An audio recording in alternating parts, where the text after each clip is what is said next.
한글? 제정신이야? 차라리 한문을 가르치자고 하지 그래? 당신 언어학 교수 맞아?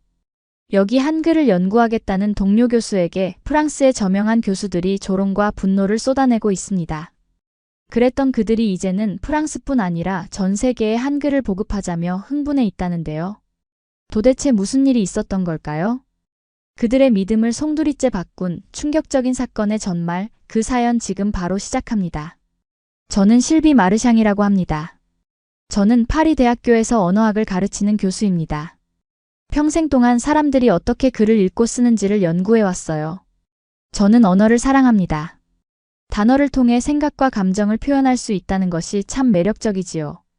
하지만 어떤 사람들에게는 글자가 그저 알 수 없는 기호에 불과합니다. 프랑스에서는 많은 성인들이 글을 제대로 읽거나 쓸 수 없습니다. 이 사실을 듣고 놀라는 분들이 많습니다. 프랑스는 훌륭한 교육 시스템을 갖춘 나라로 알려져 있습니다. 유명한 대학들이 있고 우수한 교사들이 있으며 어릴 때부터 체계적으로 교육을 받습니다. 그런데도 프랑스 성인의 7%가 문맹 상태라는 연구 결과가 있습니다. 이 말은 곧 수백만 명의 사람들이 일상에서 불편을 겪고 있다는 뜻입니다. 버스 시간표를 읽지 못해 길을 헤매고 몸이 아파도 약 설명서를 이해하지 못하며 정부에서 보내는 서류를 읽지 못해 중요한 정보를 놓치기도 합니다. 심지어 자녀의 숙제를 도와줄 수도 없습니다. 저는 언어학자로서 이 문제를 이해하고 싶었습니다. 프랑스어가 너무 어려운 걸까? 교육 시스템에 문제가 있는 걸까? 아니면 다른 이유가 있는 걸까? 궁금한 것이 많았지만 확실한 답을 찾지 못했습니다. 어느 날 오후 저는 사무실에서 각종 연구자료와 논문을 뒤적이고 있었습니다. 그때 유네스코와 경제협력개발기구 OECD의 국제문해력 보고서를 보게 되었습니다. 각 나라의 문맹률을 정리한 표를 보며 저는 익숙한 이름들을 확인했습니다. 독일, 일본, 캐나다 그리고 당연히 프랑스도 있었습니다. 그런데 제 시선이 한 숫자에서 멈췄습니다. 0%. 저는 순간 눈을 의심했습니다. 문맹률 0%? 이 말은 곧 그 나라에서는 글을 읽지 못하는 사람이 거의 없다는 뜻이었습니다. 그 나라의 이름을 다시 확인했습니다. 대한민국. 저는 2번, 3번 다시 보았습니다. 이게 정말 맞는 숫자인가? 대한민국은 과거에 식민 지배를 당했고 전쟁을 겪었으며 한때는 극심한 가난 속에서 살아야 했던 나라입니다. 반면 프랑스는 오랜 역사를 가진 선진국이고 교육 시스템도 탄탄한 나라입니다. 그런데 왜 대한민국은 거의 모든 국민이 글을 읽고 쓰는 반면 프랑스는 아직도 문맹 문제가 남아있는 걸까요? 저는 혹시 통계 오류가 아닐까 싶어 여러 번 확인했습니다. 하지만 분명히 대한민국의 문맹률은 0%에 가까웠습니다. 그 순간 제 심장은 빠르게 뛰기 시작했습니다. 저는 수많은 언어를 연구해왔지만 한국어에 대해 깊이 공부한 적은 없었습니다. 한글이라는 고유한 문자가 있다는 것은 알고 있었지만 그 이상의 정보는 없었어요. 혹시 비밀은 한글에 있는 걸까? 저는 급히 노트를 꺼내어 메모하기 시작했습니다. 대한민국의 교육 시스템이 프랑스보다 훨씬 뛰어난 걸까? 한국에서는 문해 교육을 어떻게 진행할까? 혹시 한글이라는 문자가 글을 배우기 쉽게 만들어진 걸까? 아직 답은 없었습니다. 하지만 확실한 것은 하나였습니다. 이 문제를 더 깊이 파고들어야 한다는 것이었습니다. 저는 손에 잡고 있던 책을 옆으로 밀어두고 노트북을 열었습니다. 그리고 검색창에 타이핑했습니다. 대한민국 문맹률이 낮은 이유. 그 순간 저는 몰랐습니다. 이 검색이 제 평생의 연구를 뒤흔들 만큼 충격적인 사실을 발견하는 시작이 될 줄은요. 저는 몸을 앞으로 기울이며 컴퓨터 화면을 바라보았습니다. 한글? 읽으면 읽을수록 더 궁금해졌습니다. 저는 대한민국의 높은 문해율이 어떤 혁신적인 교육 방법이나 특별한 학교 시스템에서 비롯된 것이라고 예상했어요. 하지만 뜻밖에도 그 이유는 훨씬 더 단순하면서도 충격적이었습니다. 그것은 교육 시스템이 아니라 문자 자체였습니다. 저는 순간 멈칫했습니다. 문자 체계가 그렇게 큰 차이를 만들 수 있을까? 말도 안 된다고 생각했어요. 읽고 쓰는 것은 결국 지능과 노력, 좋은 선생님과 충분한 연습의 문제 아닌가? 그런데 단순히 알파벳이 다르다는 이유로 문맹률이 낮아진다는 것은 쉽게 납득할 수 없었습니다. 하지만 호기심이 생겼습니다. 저는 한글 배우기라고 검색창에 입력했습니다. 검색 결과에는 여러 링크가 떴습니다. 동영상 강의도 있었고 기사도 있었습니다. 저는 한글을 15분 만에 배우기라는 제목의 글을 클릭했습니다. 솔직히 코웃음을 쳤어요. 15분? 말도 안 돼. 저는 프랑스어 철자법을 익히는데 수년이 걸렸습니다. 영어 발음을 제대로 배우는 것도 어려웠고 라틴어 문법은 끝없는 규칙과 예외 투성이었습니다. 하지만 한 글자씩 읽어 내려가자 제 생각은 완전히 바뀌었습니다. 한글의 글자는 단순한 기호가 아니었습니다. 디자인된 문자였어요. 자음은 발음을 할 때 입의 모양을 본떠 만들어졌습니다. 모음은 하늘, 땅, 사람을 나타내는 선과 점으로 이루어져 있습니다. 모든 글자는 소리와 정확히 연결되어 있어서 쉽게 익힐 수 있습니다. 불필요한 묵음 발음되지 않는 글자도 없었고 복잡한 철자법도 없었습니다. 한 단어를 보고 어떻게 발음해야 할지 고민할 필요가 없었습니다. 모든 것이 너무나 논리적이었어요. 저는 얼른 노트를 집어들고 글자를 따라 써보았습니다. 기역, 니은, 디귿, 미음, 비읍, 시옷. 몇 분 만에 저는 글자를 익혔고 몇 가지 기본 단어를 읽을 수 있었습니다. 그 순간 저는 멍하니 앉아 있었습니다. 이건 제가 배웠던 어떤 언어와도 달랐습니다. 영어는 익숙해지는 데만도 수년이 걸렸고 프랑스어 철자법은 너무 불규칙해서 프랑스인조차도 종종 철자를 틀립니다. 라틴어는 예외가 많아서 암기하지 않으면 이해하기 힘들었습니다. 그런데 한글은? 저는 아무런 배경 지식도 없이 단 몇 시간 만에 기본적인 단어를 읽을 수 있었습니다. 이해하려 애썼어요. 이게 정말 가능한 일인가? 보통 새로운 문자를 배우려면 몇 주에서 몇 달은 걸립니다. 특히 유럽 언어와는 전혀 다른 체계를 가진 문자라면 더 오래 걸려야 했어요. 그런데 한글은 아니었습니다. 이것이 대한민국의 문해율이 높은 진짜 이유일까? 저는 프랑스에서 글을 읽는데 어려움을 겪는 학생들을 떠올렸습니다. 그들은 지능이 부족한 것도 노력이 부족한 것도 아니었습니다. 그저 너무 복잡하고 비효율적인 철자 체계 속에서 길을 잃었을 뿐이었어요. 불규칙한 철자, 묵음이 많은 단어, 암기해야 하는 규칙들. 그런 것들이 그들을 좌절하게 만들었습니다. 저는 다시 컴퓨터 화면을 바라보며 숨을 깊이 들이마셨습니다. 이것을 직접 시험해봐야 한다. 저는 한글에 대해 생각하는 것을 멈출 수가 없었습니다. 알면 알수록 글을 읽는데 어려움을 겪는 사람들에게 정말 도움이 될 거라는 확신이 들었어요. 하지만 믿는 것만으로는 부족했습니다. 직접 증명해야 했어요. 그래서 동료 교수들에게 제 아이디어를 이야기해 보았습니다. 어느 정도 회의적인 반응이 나올 거라고 예상하긴 했지만 그들이 그렇게 강하게 반응할 줄은 몰랐어요. 실비, 제정신이야? 한 교수가 웃으며 말했습니다. 프랑스 사람들이 왜 한국어를 배워야 해? 프랑스어를 배워야지. 또 다른 교수가 고개를 저으며 말했어요. 이걸 진지하게 받아들일 사람이 있겠어? 그들의 말이 저를 아프게 했습니다. 이들은 평생을 언어를 연구한 사람들이었고 저와 마찬가지로 문해력 문제를 해결하는 데 관심이 있는 사람들이었어요. 그런데 제 아이디어를 제대로 들어보지도 않고 일축해버렸습니다. 저는 차분하게 설명하려고 했어요. 이건 한국어를 배우자는 이야기가 아니에요. 한글을 활용해서 사람들이 글자의 원리를 더 쉽게 이해할 수 있도록 돕자는 거예요. 하지만 아무도 귀 기울이지 않았습니다. 혹시 프랑스 교육부에서는 더 열린 태도로 들어주지 않을까 싶어 제 연구를 발표했어요. 하지만 그들의 반응은 더 냉담했습니다. 한 관계자는 억지로 미소를 지으며 말했어요. 한국 문자로 프랑스 문해력을 향상시키겠다고요? 그건 말이 안 됩니다. 또 다른 사람은 단순히 고개를 저으며 말했어요. 열정은 존중하지만 현실적인 해결책은 아닌 것 같네요. 저는 속으로 외쳤습니다. 대체 왜 아무도 들어보려고 하지 않는 거지? 하지만 포기할 수 없었어요. 제 아이디어를 이해해줄 누군가가 필요했습니다.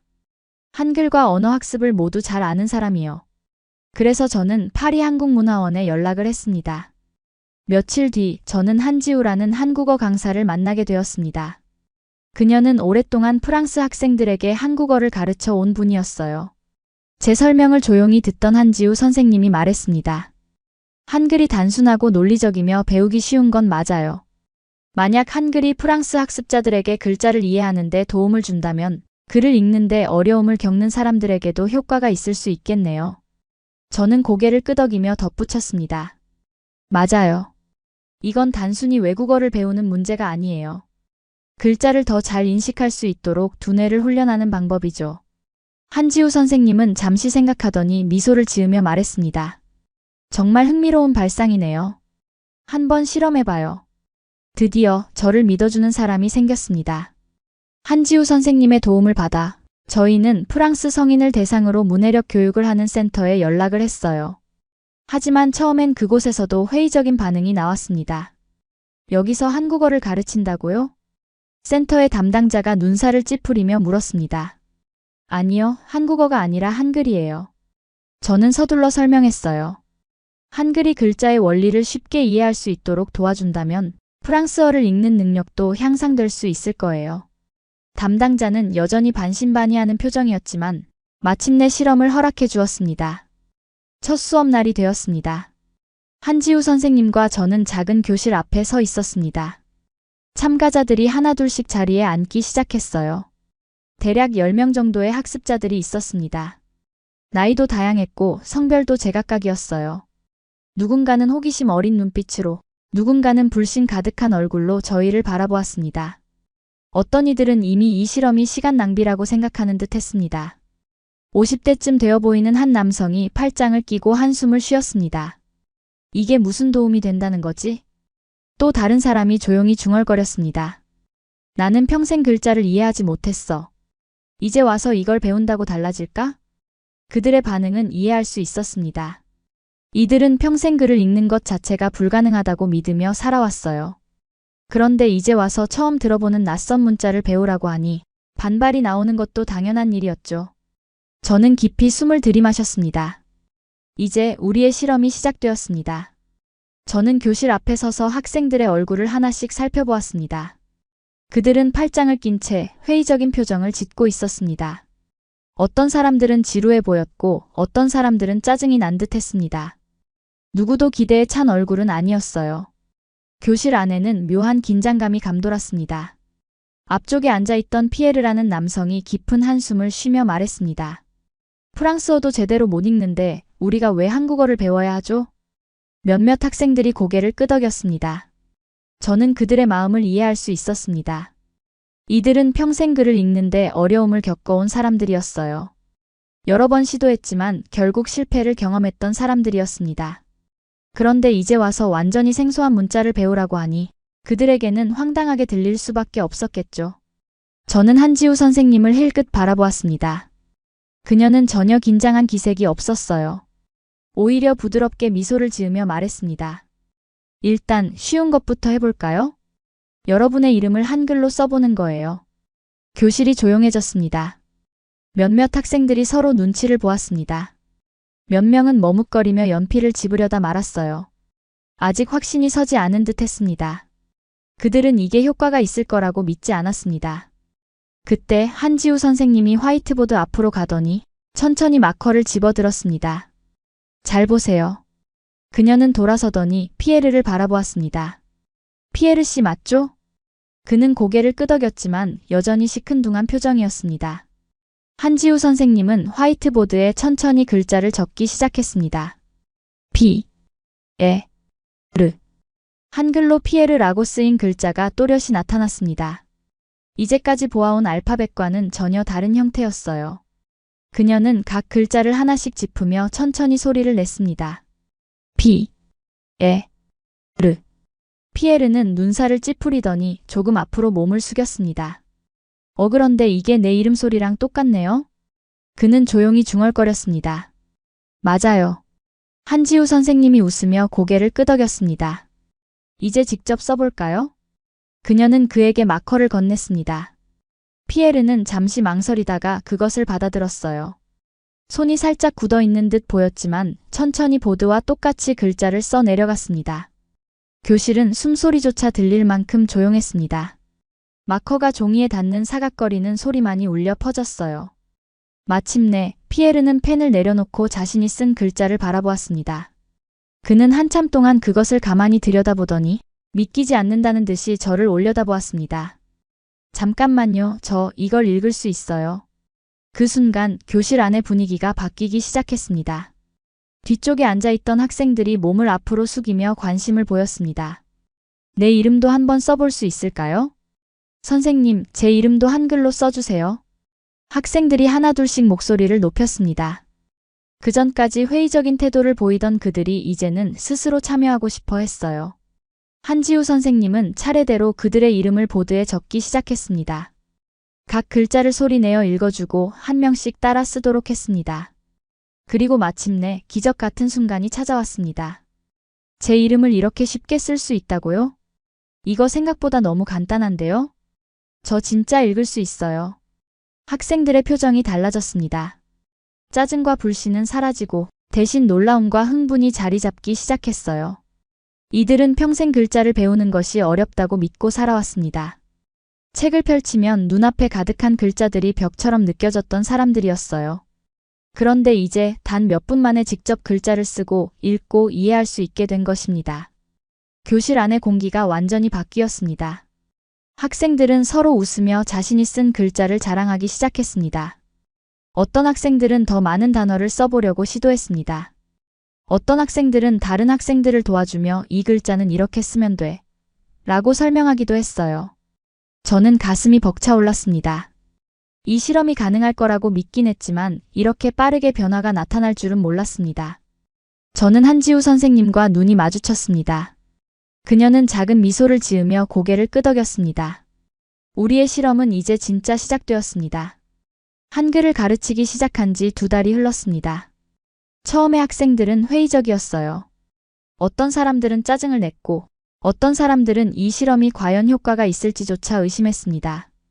하지만 지금 무언가가 바뀌어 있었습니다. 이제 결과를 확인할 차례였습니다. 문해력 센터에서는 테스트를 진행하기로 결정했습니다.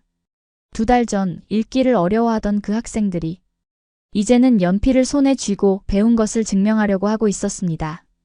저는 조용히 그들의 모습을 지켜보았습니다. 어떤 학생들은 손가락으로 글자를 짚으며 조심스럽게 읽었고 어떤 학생들은 허리를 곧게 펴고 집중하는 모습이었습니다. 그리고 결과가 나왔습니다. 저는 눈을 의심했습니다. 읽기 속도 30% 증가. 프랑스어 철자법의 패턴을 더 쉽게 인식함. 학습에 대한 자신감이 급격히 상승. 이건 단순한 작은 변화가 아니었습니다. 이건 완전히 새로운 변화였습니다. 테스트가 끝난 후 저는 학생들과 자리에 앉아 그들의 이야기를 직접 들어보기로 했습니다. 마마두 디아라라는 한 60대 남성이 가장 먼저 입을 열었습니다. 그는 평소 수업에서도 조용한 편이었는데 오늘은 그의 목소리에서 뭔가 달라진 느낌이 들었습니다. 저는 평생 글을 읽을 수 없는 사람이라고 생각했어요. 그는 2손을 탁자 위에 올려놓고 말을 이었습니다. 하지만 한글을 배우고 나서 깨달았어요. 제가 바보가 아니라는 걸요. 그냥 이해할 수 있는 체계가 필요했던 거였어요. 그의 말이 교실 안에 울려 퍼졌습니다. 마마두 디아라는 평생 읽기와 씨름하며 살아왔습니다. 그에게는 글자란 이해할 수 없는 벽과 같았어요. 읽기를 시도할 때마다 수치심과 좌절감 그리고 절망을 느꼈습니다. 그런데 지금 그는 다르게 세상을 보고 있었습니다. 한글이 그의 머릿속에서 글자를 이해하는 방식을 바꿔놓은 것이었어요. 옆에 있던 마리라는 여성이 고개를 끄덕였습니다. 프랑스어 철자법이 저한테는 늘 무작위처럼 느껴졌어요. 그런데 한글을 배우고 나니까 철자에도 패턴이 있다는 걸 깨닫게 됐어요. 이제 단어를 봐도 겁이 나지 않아요. 한글을 배울 때처럼 하나하나 소리를 나눠서 보면 되니까요. 그녀는 말하면서 미소를 지었습니다. 처음 이 교실에 왔을 때는 보지 못했던 환한 미소였어요. 이건 단순히 한국어를 배우는 문제가 아니었습니다. 학생들은 한국어 회화를 배우거나 한국어 문장을 암기한 것이 아니었습니다. 그저 논리적으로 만들어진 문자 체계가 어떤 것인지 경험했을 뿐이었습니다. 그리고 그것이 그들의 모든 것을 바꿔놓았습니다. 프랑스어는 그들에게 끝없는 퍼즐 같은 존재였습니다. 묵음이 많고 규칙이 일정하지 않고 발음과 철자가 맞지 않는 경우가 많았어요. 그래서 그들은 자신감을 가질 수 없었습니다. 하지만 이제 그들은 새로운 방식으로 글자를 바라볼 수 있게 되었습니다. 한글이 그들의 두뇌를 훈련시킨 것이었어요. 이제 글자를 볼 때 패턴을 찾고 분석하는 법을 배운 것입니다. 저는 교실을 둘러보았습니다. 2달 전 이 학생들은 고개를 숙인 채 좌절감에 빠져 있었습니다. 하지만 지금 그들은 책을 뒤적이고 단어를 소리내어 읽고 있었습니다. 교실 안에는 전혀 다른 공기가 감돌고 있었습니다. 이건 단순히 테스트에서 좋은 점수를 받은 것이 아니었어요. 이건 그들의 삶을 바꾸는 진짜 변화였습니다. 이 변화는 눈앞에서 실제로 벌어지고 있었습니다. 저는 깊이 숨을 들이마신 후 프랑스 교육부의 사무실로 들어섰습니다. 지난번 이곳을 찾았을 때 그들은 제 아이디어를 완전히 무시했었죠. 비현실적이라고 터무니없다고까지 했습니다. 하지만 지금은 달랐습니다. 이번에는 단순한 아이디어가 아니라 증거를 가져왔으니까요. 저는 연구 보고서를 테이블 위에 놓았습니다. 책상 건너편에 앉아있던 교육부 관계자들이 조용히 페이지를 넘기며 데이터를 살펴보기 시작했어요. 그들의 표정이 달라졌습니다. 읽기 속도가 30% 증가, 프랑스어 철자 패턴을 더 쉽게 인식, 학습에 대한 자신감이 크게 향상. 방 안이 고요해졌습니다. 잠시 후 한 관계자가 목소리를 가다듬으며 말했습니다. 이 연구를 더 깊이 검토해야겠군요. 저는 몸을 바로 세우며 물었습니다. 그 말은 어떤 의미죠? 이 실험을 확대하고 싶습니다. 그가 진지한 표정으로 말했습니다. 프랑스 전역의 문해력 센터에서 추가 실험을 진행할 계획입니다. 저는 깊이 숨을 내쉬었습니다. 거절했던 그들이 이제는 제 연구를 받아들이고 있었습니다. 이것은 단순한 실험이 아니었습니다. 이것은 불가능해 보였던 문제를 해결할 진짜 방법이었습니다. 문해력 센터로 돌아왔을 때 학생들이 이미 실험 확대 소식을 들은 듯 했습니다. 그들은 변화의 가능성을 몸소 경험했어요. 그리고 이제 학생들이 2달 동안 노력한 결과를 제가 직접 전해줄 순간을 맞이했습니다. 저는 교실 앞에 서서 한 명 한 명을 바라보았습니다. 2달 전 이 교실에 처음 들어왔을 때 그들은 자신은 절대 글을 읽을 수 없을 거라고 믿고 있었어요. 평생 좌절과 부끄러움 그리고 포기를 안고 살아왔던 사람들이었습니다. 하지만 지금 그들의 눈빛은 달랐습니다. 자신감, 결의, 그리고 자부심. 저는 미소를 지으며 말했습니다. 여러분께 좋은 소식이 있습니다. 교육부에서 이 프로그램을 프랑스 전역의 센터에서 추가로 시행하기로 결정했어요. 교실은 잠시 조용해졌습니다. 그러다 그 말은 우리 같은 사람들이 더 많아진다는 건가요? 마리가 조심스럽게 물었습니다. 저는 고개를 끄덕였습니다. 맞아요. 그리고 그건 여러분 덕분이에요. 여러분이 직접 이걸 증명했으니까요. 학생들은 서로를 바라보았습니다. 누군가는 미소를 지었고 누군가는 믿기지 않는다는 듯 웃음을 터뜨렸어요. 그들은 자신들만의 성취를 넘어 더 큰 변화를 만들어낸 것이었습니다. 그들은 증명했습니다. 배움에는 나이가 없다는 것을. 출발선이 어디든 방법만 맞다면 누구나 배울 수 있다는 것을. 수업이 끝나기 전 저는 마지막으로 말을 덧붙였습니다. 여러분은 증명해냈어요. 배우기엔 너무 늦은 나이도, 배울 수 없을 만큼 약한 사람도 없다는 걸요. 저는 한 명 한 명 눈을 마주치며 천천히 말을 이었습니다. 그리고 때때로 최고의 해결책은 우리가 가장 예상하지 못했던 곳에서 나오기도 합니다. 학생들은 고개를 끄덕였습니다. 어떤 이들은 조용히 눈물을 훔쳤어요. 이제 이건 단순한 문해력 교육이 아니었습니다. 한글이 단순히 글자를 읽는 법을 가르친 것이 아니라 그들에게 배움의 기회를 주었고 스스로를 믿을 용기를 주었습니다. 그리고 이제 프랑스의 문해력 교육이 변화하는 순간을 맞이하고 있습니다. 오늘의 영상은 여기까지입니다. 오늘의 사연 재미있게 보셨다면 구독과 좋아요, 알림 설정 꼭 부탁드릴게요.